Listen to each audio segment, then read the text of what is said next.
important topic.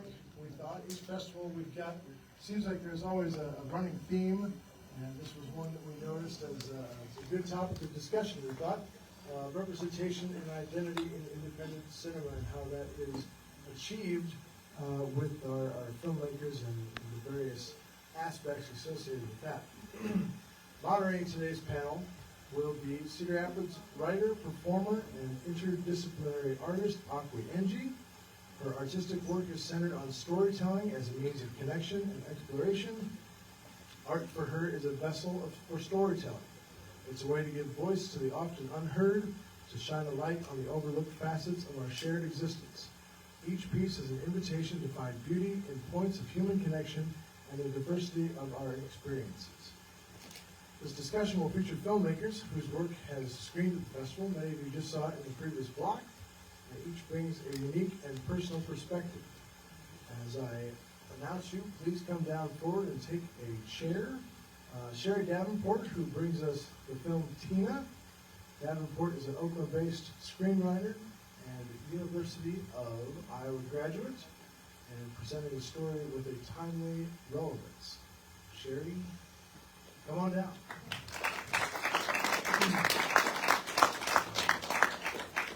Also on the panel, we have Nick Heftman and Douglas Burns from the Negro Artist film.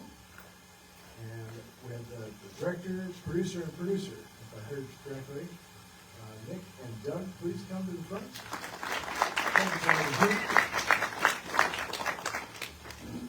Next, we have Serena Fath and Gabriela Fuentes for Baby Doll.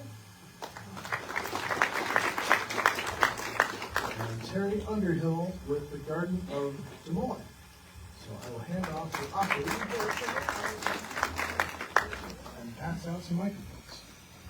Akwi, go ahead. Okay, thanks for joining us this afternoon. Let everybody get settled. First of all, what an incredible opportunity to talk about some really incredible film and then also incredibly important themes. So I'm excited about this opportunity. I wanted to just first start off, could we each just go through and just give us the high level, what was the inspiration for the film, or how did the film come about? Like what was the how, the who, the what, and just summarize that for us to set the table a little bit. I'll go first. Doug and I met Caleb 2 years ago. Caleb and I are both speakers at the Okoboji Writers Retreat, which is featured in my film. It's an annual retreat that happens in Lake Okoboji, Iowa. It draws writers, journalists, playwrights, filmmakers from across the United States to Lake Okoboji for this event. And 2 years ago, Caleb, it was our first time speaking there. And before I met Caleb or heard him speak, I had not been introduced to poetry properly, so I was not into it. I had no interest in poetry at all. But then when I heard Caleb speak and I heard him speak in his truth, I realized, not only was poetry very powerful, but his truth was my truth as well. And then, after seeing him speak and meeting him that first time, we kept up with each other for over a year via social media. I was living in California, he was living here in Iowa still. And I saw that what he was doing in the community, and I learned more about the impact he was making. And I saw that he wasn't just talking the talk, he was walking the walk as well.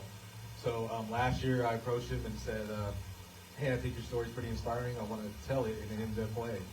And he was like, all right, cool, I guess, if you think that works. So he trusted me through the process, and that's kind of the genesis of the project.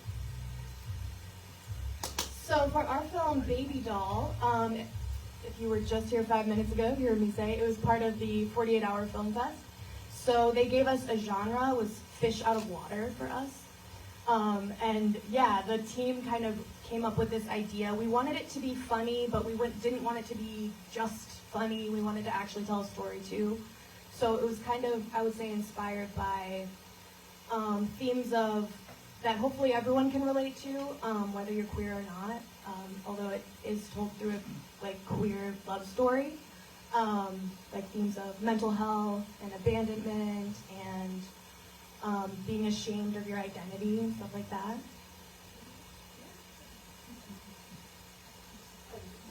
Is this on? Yeah. So Tina was really started out as this idea that I had about how we're all looking on the internet with old boyfriends or old teachers or people from our past. And it's always interesting to see how they've changed or how they haven't changed.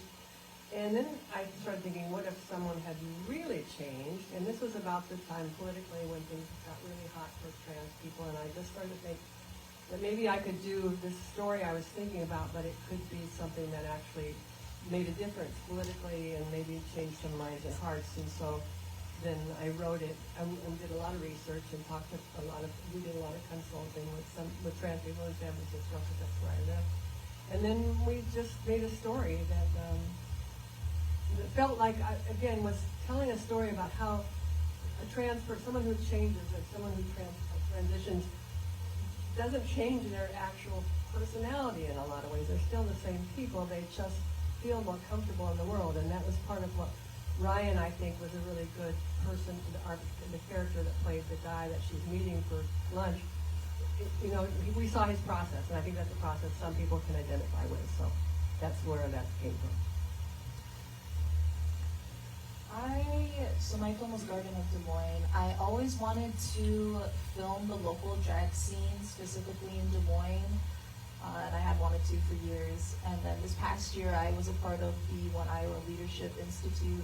One Iowa is a nonprofit in Des Moines, and it's one of the biggest LGBTQ plus organizations in Iowa that are always fighting against legislation and everything. You see them at the Capitol. And this just kind of really aligned with that dream of mine of wanting to create this, but also last year my mom had passed, and so I was really looking for community during that time and friendships and meeting new people. So this really pushed me to talk to people for once in my life, because I'm not really a social person. And so that just that was my inspiration for it. It was a capstone project. It could have been anything from a mental health day, but I'm very dramatic as it is, so I decided to do the most complicated thing and do it by myself. All right, thank you all for that. So each of these films, to some degree, is about race or sexual orientation or gender identity to some degree. Can you talk a little bit about context? Political context, social context, then and now, when you were creating the film versus now. Can you just talk a little bit about your experience with that? When I started this project, Biden was in office, and it was it felt like a good project, but it didn't feel like it had the political weight, except it started to feel that way when we were finally casting. And I think in the end, like I said before, I think sadly my timing was never better, because then things just went from bad to worse. And I will say this, that when the film was done, mostly I submitted it to red states, because I felt like, I didn't submit it all over LA because I was preaching to the choir, and I really wanted this to have the potential to change some people's minds. So it was the political environment was really important, and I think we. That was me, sorry. It's this one. That's yours. Here it is. I don't know, maybe that one. We are static. Hello. This energy coming out. It's our energy, folks. It's irradiating. Personally, I don't feel like there's a before and after for me. I'm an immigrant, so it doesn't matter what I do now. It's something that I'm always going to have in mind, especially if I have an accent, if I look the way I look. I'm not a Hollywood stereotype, so am I going to get casted, right? I've been doing theater also in Des Moines. I'm Gabriela. I decided that I wanted to do theater more than 10 years ago. But in the United States, it was kind of hard doing it because the imposter syndrome. It's is my accent is going to stop me? Is the way that I'm looking is going to stop me? I need to work 3 jobs. Do I have time to volunteer to do art and not do the things that I love? So the background context, the political context, it's a everyday thing for me. And it was very refreshing finding Serena, because she's the type of people who goes beyond how you look like. It's like how I want to tell my story, and the way that she has been casting in the productions that Serena was working on, I think goes beyond how do you look, what your accent is, and that provides more opportunity for artists, because I think all of us who want to do art, they are looking for their space, but how can you find your space if most of it is white, and is the same, and they are afraid to get you in because of the political context. And by doing this is something that we confirm that we are fighting against that system. And that's why we need to bring more voices. We need to keep doing it, because even though people are scared, these are not the times to feel fear. These are the times to keep doing more, to bring more diversity. Even if DEI is getting banned in everywhere, they cannot ban us. They cannot ban any gender, any race. Doesn't matter how much you earn. So this is the time, folks, to do things by making art and bring our voices louder. Yes. I think when I started the project, the book bans were kind of fresh. That was definitely fresh on people's minds, and when I first started the project, I'm not sure if they were it was an official thing yet. I think people were just talking about it, and by the time the film was done, the book ban was official, and books were taken off of shelves. Also, I mean, I guess when I first started this, DEI was just starting to be attacked in schools. Black history was just starting to be taken out of school curriculums and things like that. Now, looking at it today, I mean, my alma mater and other people's schools in Iowa are being attacked. They can't teach Black history anymore, right? It's taboo to talk about segregation, to talk about racism and things like that. And in my film, spoiler alert, a character in my film talks about his family has a history with the Klan. His grandpa and grandma were in the KKK, and he shares that with Caleb, and they have a dialogue about that. And now those dialogues are sort of being outlawed in Iowa and in other states, and it's really unreal to see.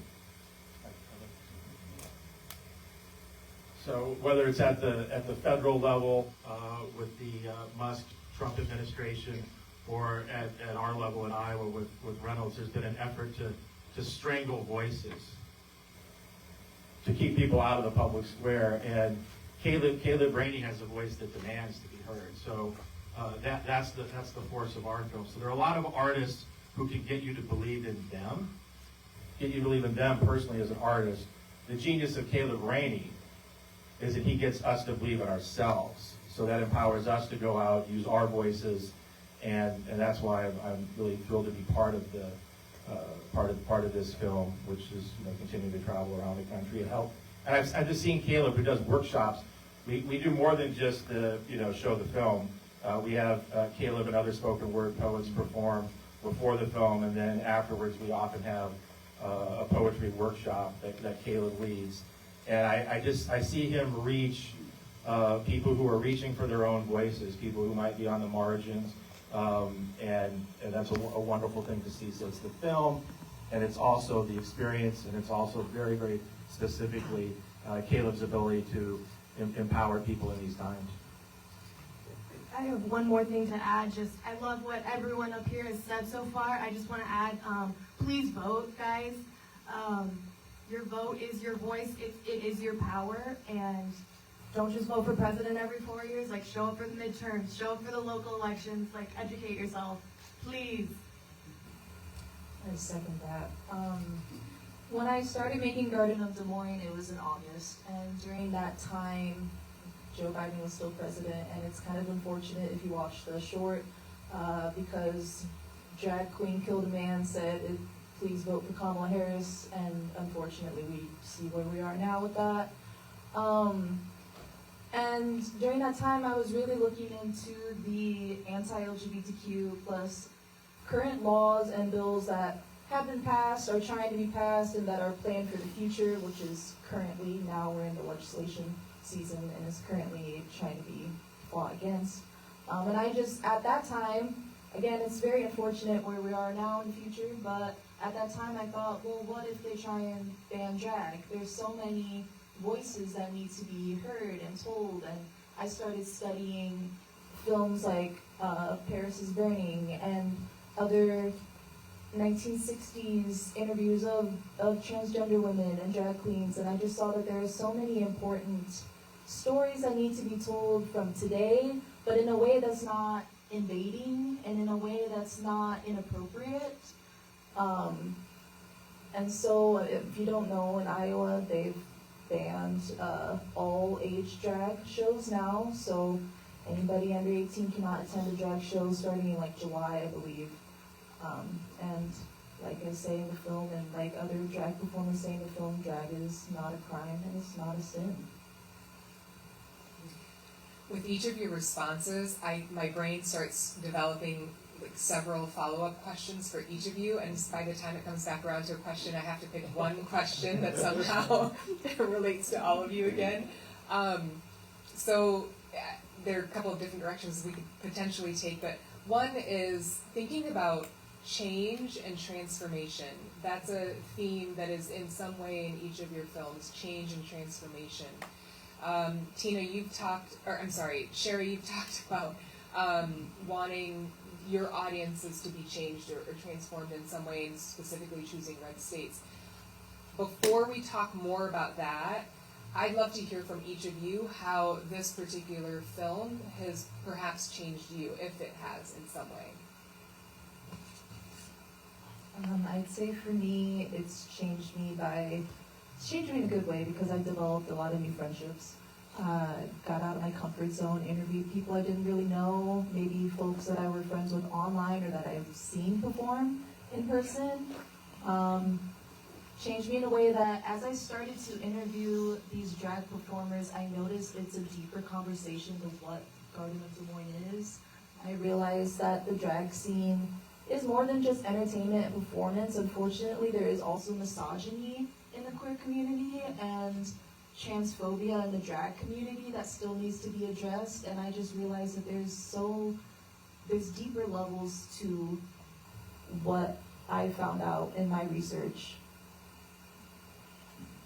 Oh, I think for me to just sort of immerse as a cis white woman from Storm Lake, Iowa, to like really immerse in specifically one trans woman that I got to know really well. Just how horrified I really got thinking about, if Steph goes into it, is forced to use a man's bathroom, how incredibly dangerous that is for her. And I guess I felt so much more empathy and pain.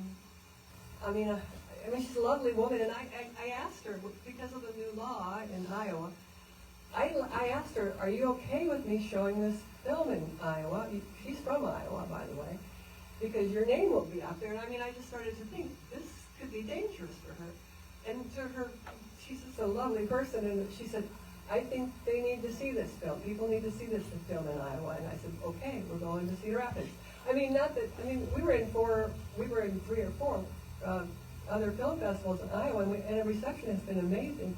And honestly, every red state almost that we sent the film to, we had a screening. So that was encouraging, but honestly, I'm sort of horrified for her. I'm really worried about her. I'm worried about everybody because I see how, I know her, and I know that that would be so dangerous for her. So anyway, I get emotional about it, frankly. So that changed me for sure. I agree with the building relationships. Just knowing that you have a safe space to work with, it's great. What changed me is just, know that these safe spaces are expanding, and also the opportunity to know that you can keep doing these things. And for me, as I said before, I've been doing theater for more than 10 years, but I decided that I really want to do this here in the United States, and I'm like, you know what, I'll do it. And for me, it's another opportunity, besides working with a great crew, it's also an opportunity to keep showing what I do, and, with no fear. just the moment I remember the night when we were trying to write everything together, and we were like, what if, they are two women doing like a couple, great.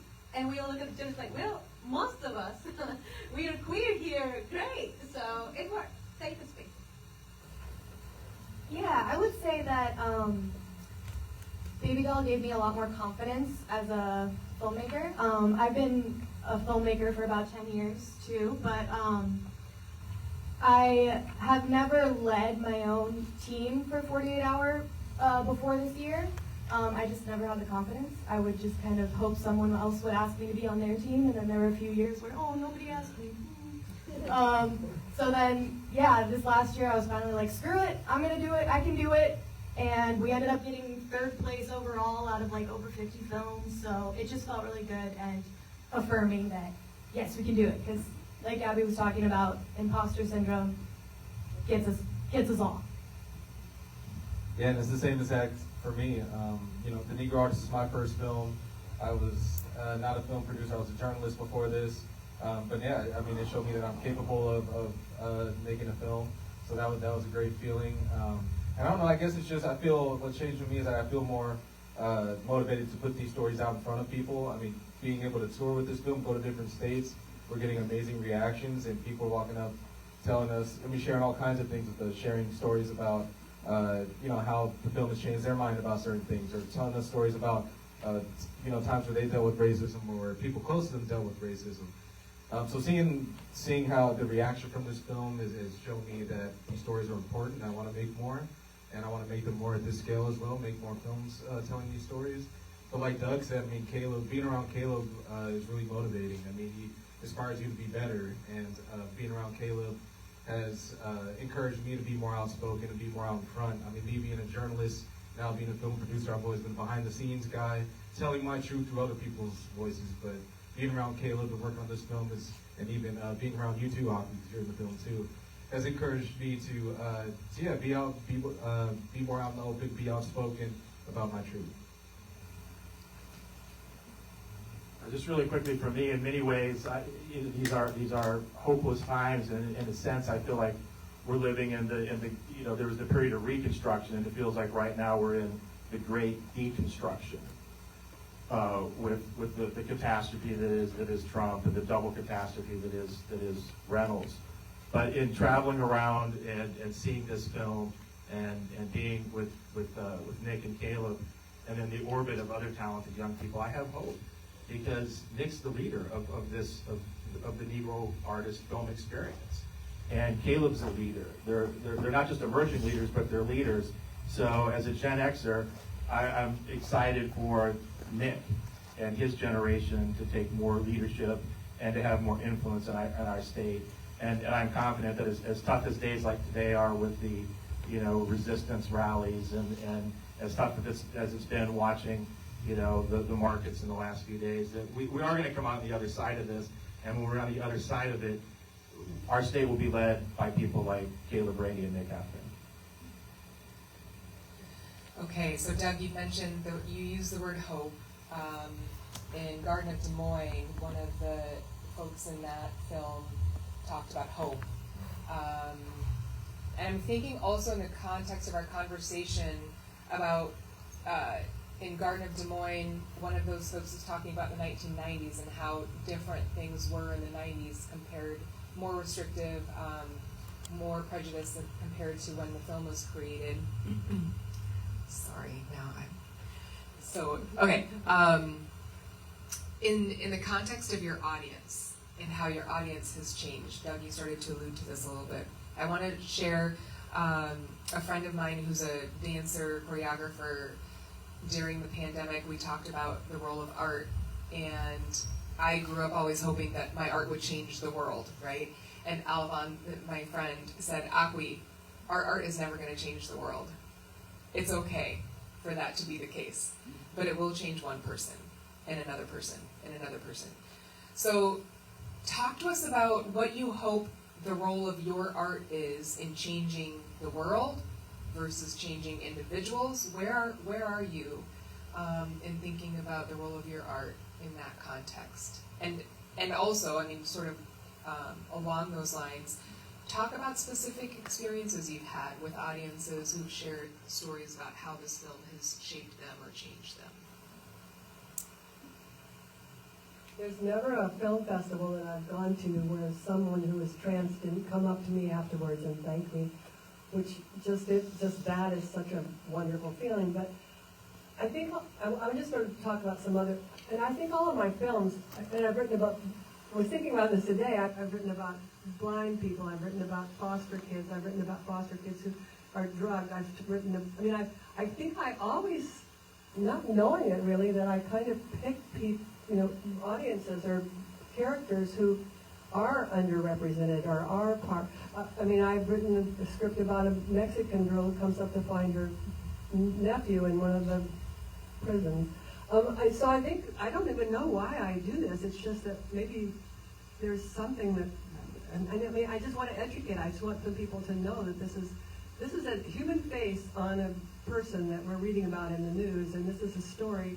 It isn't a real story, but it's a story that could be any story. And maybe someone goes, oh, I didn't realize it was that bad, or I didn't realize that blind people had that issue, or I didn't realize that foster kids, once they age out, most of them end up in horrible situations. So, I don't know. I hope people understand or see something new in them. But I guess that's what I'm writing. So, there you go.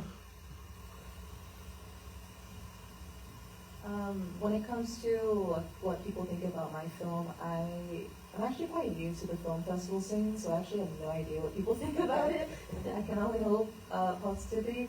But when I made it, I really just wanted to showcase these different queer voices. Diversity was the number one thing when figuring out who I want to interview, because there's so many people in Des Moines, especially in the drag scene. Obviously, there's a lot of people in Des Moines.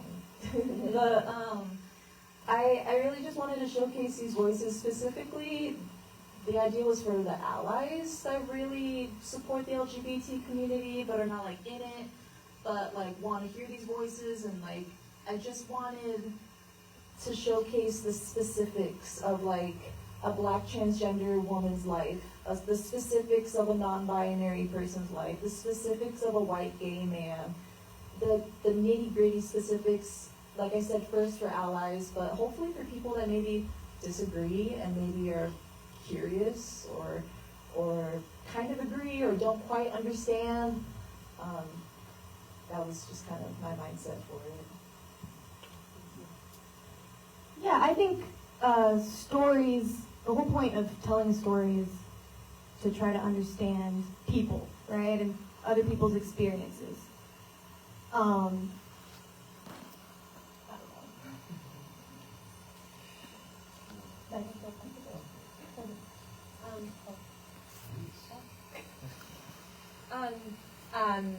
I've been navigating between my activism and my art. In my day job, I'm the advocacy manager for Planned Parenthood in the state of Iowa. And so for me, the connection is starting with self-care. We feel, I want to say a bad word, so sorry for minors. Shit is burning right now. How can we start? By taking care of ourselves. By taking care of ourselves, we're going to start taking care of the people that we love, the closest to us. When we start taking care of the people that we love, we're going to expand to our community. And that's when I connected with art. Right now, as I mentioned before, I came back to do theater and acting, trying to be more involved in my community, because I believe in this community. Yes, I'm not from here. I'm kind of new. It's going to be 6 years in Iowa, 10 years in the U.S. this year. But I think the important thing is trying to be there. And as I mentioned at the beginning, without thinking about it, my presence in one space is representation. And that's, maybe I do some things that are not good. Maybe I'm going to do things that are great. But knowing that I can inspire someone who has an accent, who doesn't look like Hollywood stereotype, it just, that's what I want to do. Inspiration, representation, and of course, as Serena said, action. Because, and I have another feeling, I think I see my alien people there. we were able to bring one indigenous language in that short film. In my country, 86% of people, we are from indigenous blood. So how can we, taking care of ourselves, building community, and start creating together to attack the system? I think it's the perfect blend, and I think for some reason that's why most of us are here today, because we have some statements that we would like to share to the world, and of course, art is a super strong tool. My role is to amplify my friend Nick and his work and his voice and extend his platform as far as possible across any network in which I might have connections or ability to get this terrific film in front of people. It's that simple.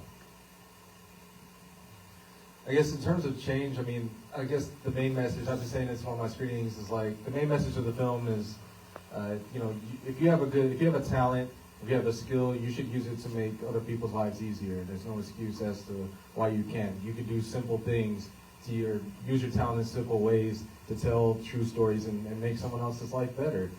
And I guess another point of it now that I'm thinking about it is like, you know, people are going to exist, whether you wipe them out of the workplace, wipe them out of the history books, out of the schools, whatever.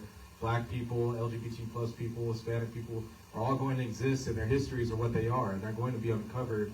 You know, whether you like it or not, you're going to hear about these stories, and then that's sort of the attitude I had going into this.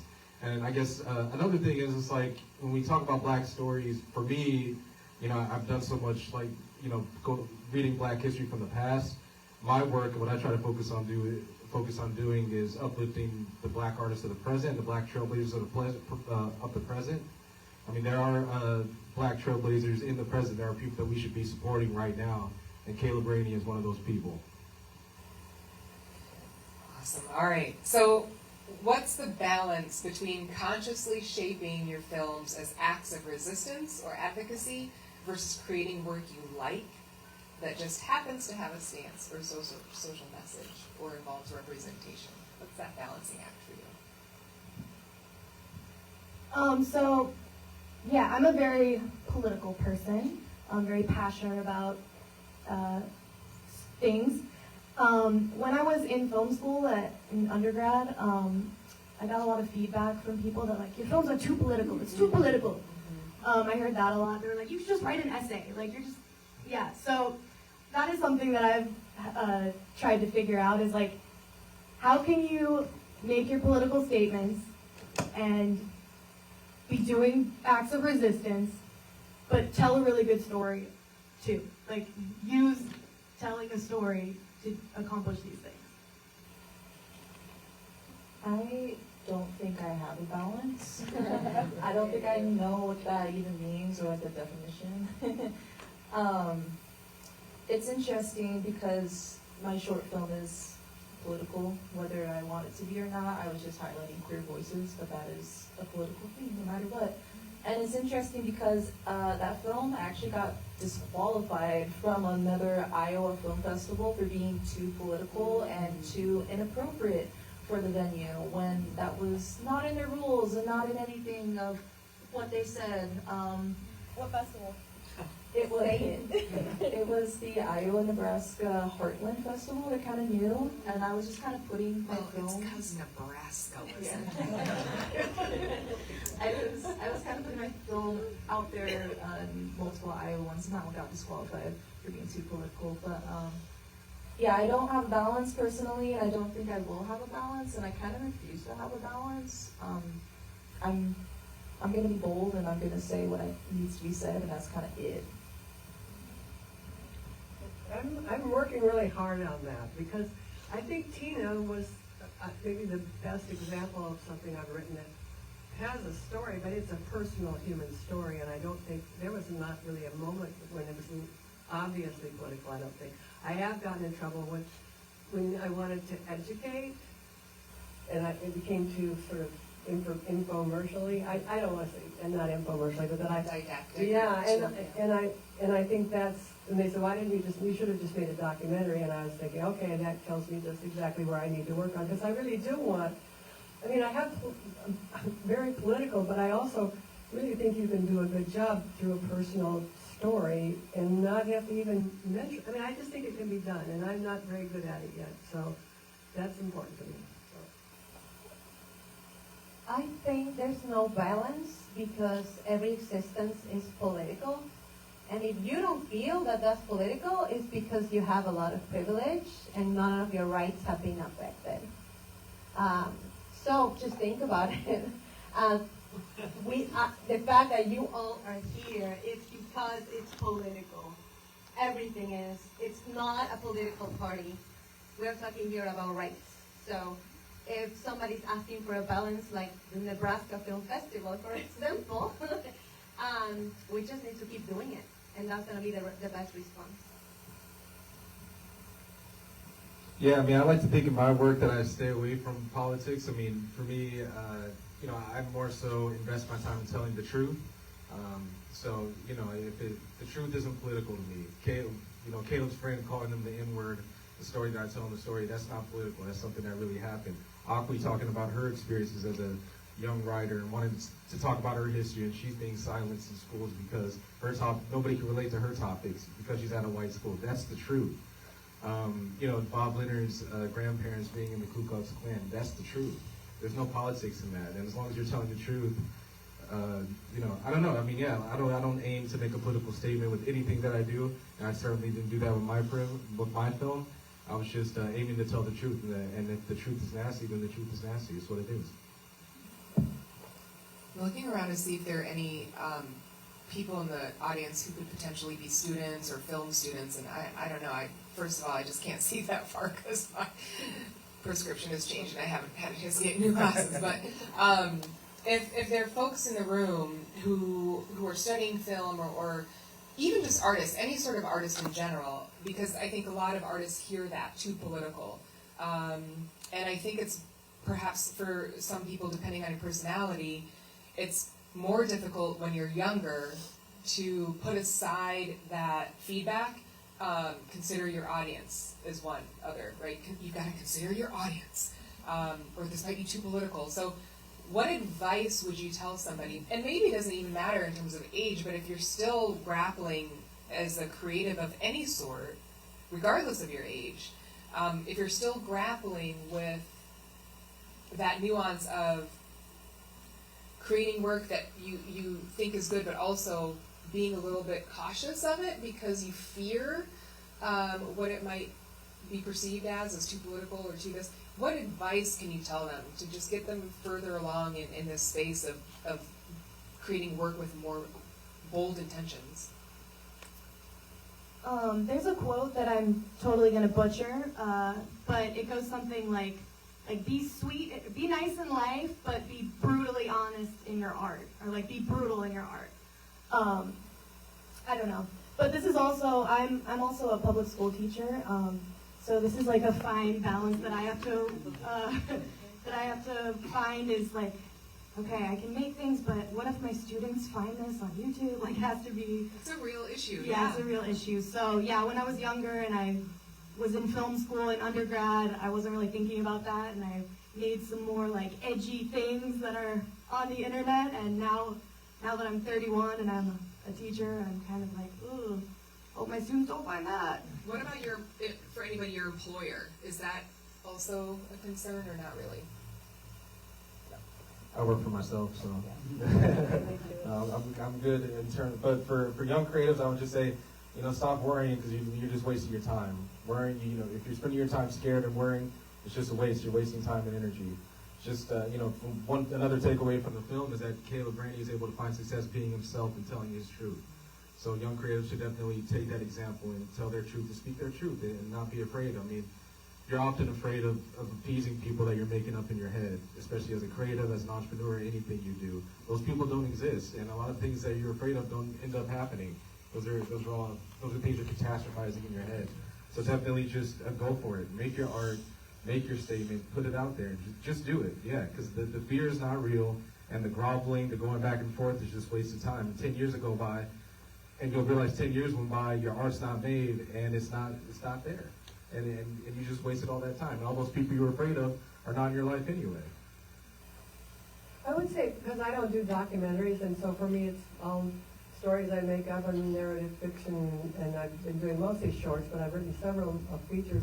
But I would say if you're writing narrative, if you're not writing documentaries, I mean, make sure that you start with your characters and start with how honest they are and who they are and what they're, what they need and what they want and what they really need. And then, all those things are true, that you need to have conflict. And then you can weave in the situations they're in, but then they are true to themselves as characters. I don't know, I always start with characters, but I also start with story, but character story because I want them to be character driven. So I would say, if you have an idea of something you want that's politically relevant, well, find your characters and put them in those situations and they'll tell the story. And that just seems like what's worked for me anyway. Unfortunately, there are going to be people, and it's not maybe, there will be people that hate your work. There are going to be people that don't like you and don't know you, and there are going to be people that don't like you and do know you. And sometimes they're in your personal life, which is like the most heartbreaking thing when it happens, but it does happen. And just recognizing that not everybody's going to like it, and there will always be an audience for your stuff, no matter what it is. There's always somebody that's going to relate to it. There's always somebody that's going to like it. There is always somebody that's on the opposite spectrum of, I hate that. There's going to be someone that loves it. So for that part of the question, and then for, if I worry about it, I don't. I don't care. As anxious and as nervous and as shy as I can be, the end of it is, this is it, and that's it. I've been hearing a lot of these great panelists saying many times truth and honesty, and that's the truth. If you're doing things from the bottom, from your heart, that they are honest, that they are true, that's your answer. If the reality outside because all these bills are telling you that that's wrong, hey, read, get information, get resources, because you're going to back up your truth by getting information and by expanding your words. So I would say the same, just keep doing it. Everything that comes from the heart, it never damages anyone, and that's honest and truthful. Are we going until 5 or 5:15? Okay. Teri, I'm going to riff off of something you just said, talking about audience a little bit. Some people are going to hate it, some people are going to love it. Can each of you share the most memorable audience reaction that comes to mind for you right now with the film that we're here talking about today? Yeah, I love the reactions to Baby Doll. Someone today was like, run! When I've also heard. They were sitting right behind me. I kept hearing run, not just once, but like 5 times. Yeah. And always and also when people laugh at your films, like when you're trying to be funny, it always feels great. There was one more reaction that I thought was hilarious. When Baby Doll was screening at the end, someone was like, "It's just like Fight Club." It had Get Out vibes for me. Love that. I'm still new to the film festival scene, but for me, being here and it was pretty cool to hear people's reactions of like snapping or like laughing at like my friends just being honest about their stories of like Kim Reynolds being an alcoholic and how that made her put the bottle down and things like that. So that was pretty cool to like actually hear people's reaction. Because I made this film by myself, so like there's only so much I can think of it. So before I let the others, I just wanted to, the part in your film where there was like the really eloquent response to the question about Governor Reynolds, like what would you say? And then it was followed up with retire, fucking get a clue. Like that just, I don't know. Well, we did a screening at the Detroit School of Arts, which is like a really tremendous facility, and we showed it in front of like some 200 students. And we learned before the screening that some of those students were hard of hearing, like quite a few of them. So we decided to put subtitles in our film, and afterwards, those students sent us really nice messages talking about how they felt seen and how much it meant to them to have subtitles on a film. So that truly meant a lot, being able to reach those students and to really have that sort of impact on them. Just that little simple thing that a lot of people usually overlook really made a big difference. And while I said that that I wanted to change people's minds and hearts, but I honestly, the best feeling, like I said earlier, was that every film festival I've been to, someone's come up to me and said, "Thank you, you got it exactly right," which from a trans person, and that made me feel really great. So. The first time I showed it to my dad, he was like, "Are they pink?"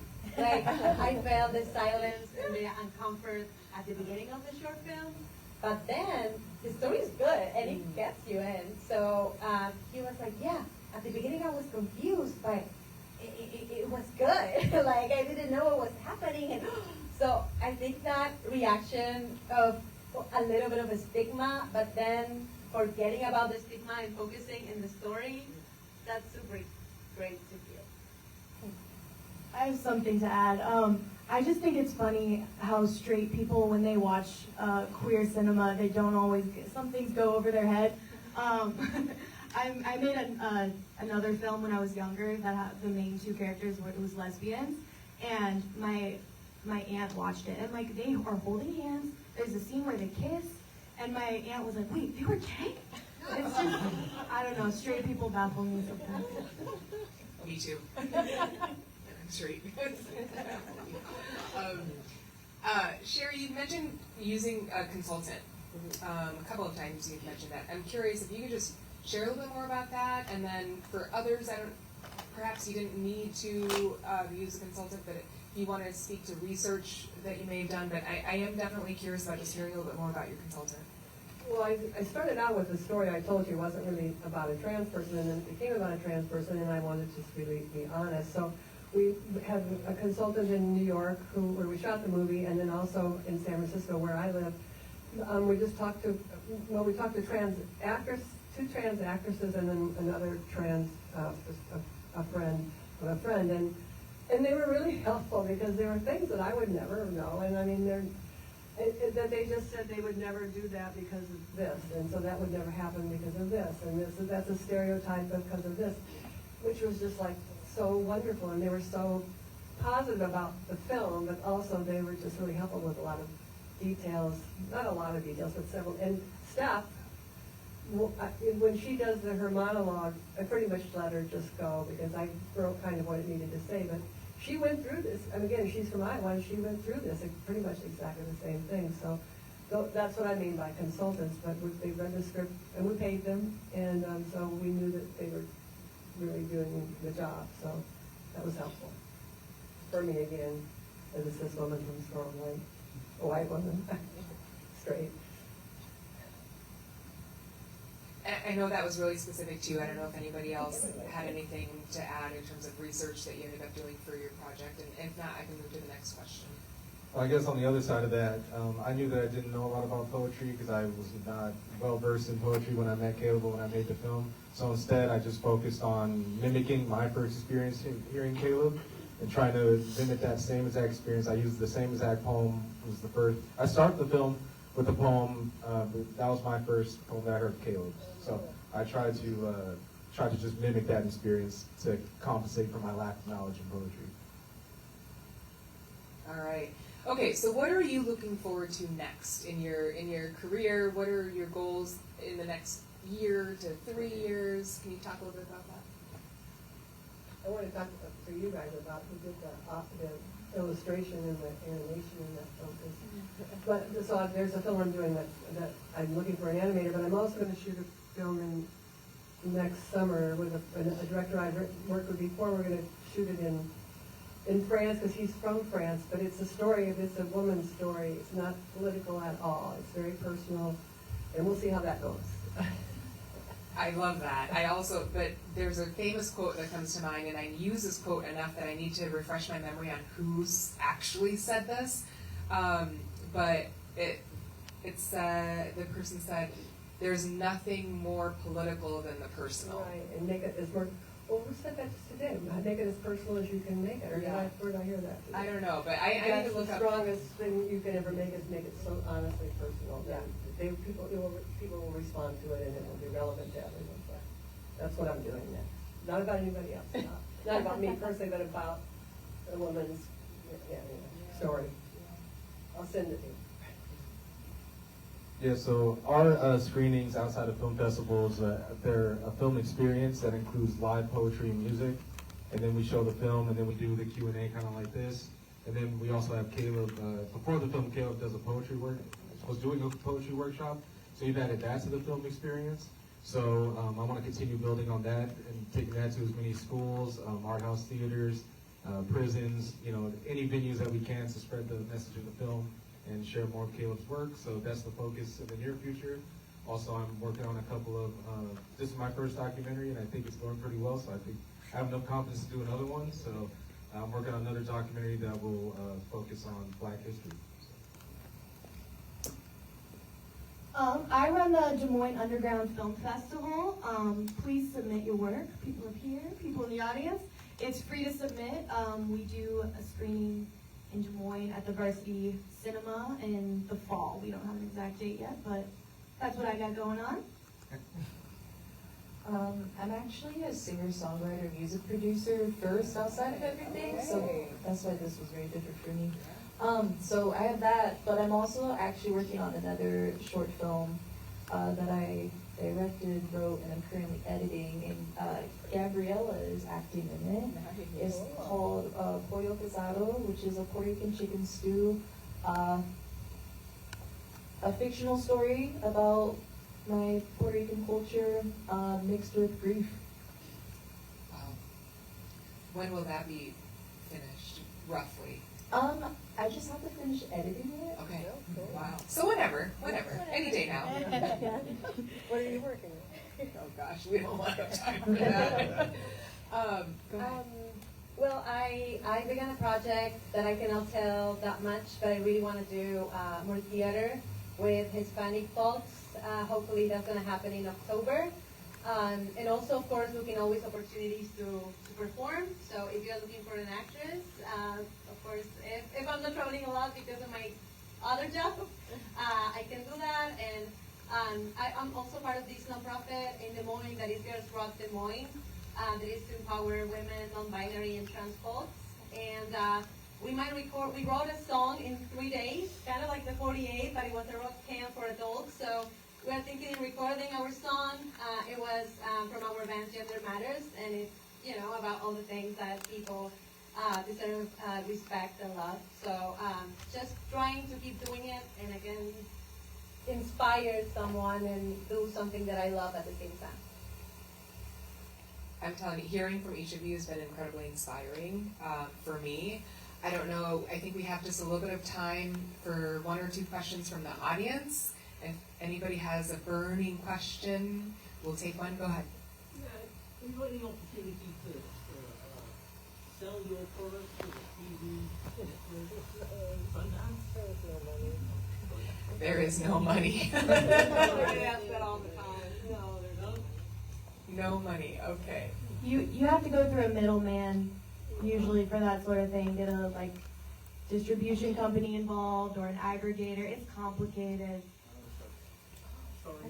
But it's appreciated that you would hope for that with these projects. Yes, So thank you. One more? So to piggyback on part of what you said before, if we had filmmakers who are interested in approaching this idea on any of these thoughts, but they are not of the group they'd like to talk about, where would you suggest they start? One had a consultant, great. If I'm a student, where do I go? How do I start? If I'm a novice filmmaker with no resources, how do I get into that? YouTube University. Yeah, I would also say don't expect your first film to be good. Don't expect your second film to be good. It might be a little better, but it'll take a while before it'll be good. It's a lot of work.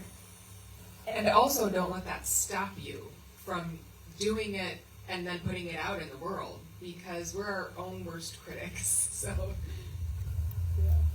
I'm going to film festivals and watching I'm just always fascinated. I was telling someone I went to Austin and watched 60 films in 3 days, because it's so interesting to see what other people are making and seeing how you learn a lot just by watching other people's films. And also there's a lot of books out there that I read. So. Being in the circle, in my case, I just started with Facebook, trying to find groups on Facebook. That's how I found as well Teri. Serena, I think it was on Facebook. I don't know. I tried to go to the 48, trying to somebody to give me a role. I actually forgot to promote 5683. There are some folks here who is going to be screening tonight at 7:15, I think. I'm also part of that one with amazing people. And of course, there's a fandom that is Alien Lost in Transmission. I'm just saw my folks there and promoting that. So far, our trailer has like 7,000 views, and I think people might like it. It's looking great so far. Also promoting great people doing great stuff. One thing I want to say is there are people who will buy your film, your short, and we did sell our last short for $500. That's all the money to me. But I mean, it's available now. You pay for it and you can watch it on TV. But that's as close as we've come to some money. all right. Well, I think that's time for us. Thank you all so much for joining the filmmakers here, producer, actress, and appreciate your inquiries, your engagement. Thank you all for spending this time with us, and enjoy the rest of the film festival.